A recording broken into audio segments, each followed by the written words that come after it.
اعوذ باللہ من الشیطان الرجیم۔ پناہ مانگتا ہوں میں اللہ کی شیطان مردود سے۔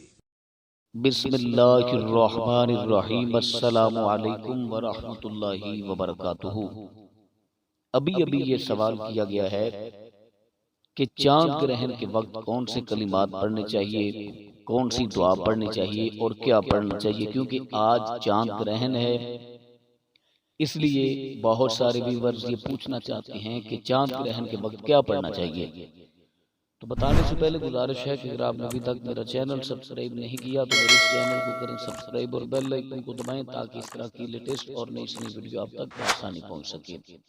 جب بھی چاند اور سورج گرہن ہوتا ہے تو یہ سوال ذہن میں آتا ہے کہ چاند اور سورج گرہن کے وقت کیا پڑھنا چاہیے۔ دیکھیں نبی کریم صلی اللہ علیہ وآلہ وبارک وسلم کی حیات طیبہ میں بھی یہ چاند اور سورج گرہن ہوا کرتے تھے۔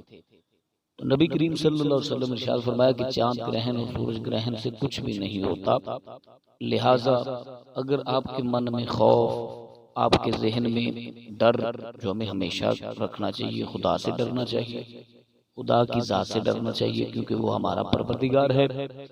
تو اگر آپ کے ذہن میں خوف، ڈر یا اس طرح کی معاملات ہیں تو آپ ذکر و اذکار کریں، نفل و نوافل ادا کریں، اپنے گناہوں کی معافی مانگیں جو ہمیں ہر وقت مانگنی چاہیے، اور توبہ و استغفار کرنا چاہیے۔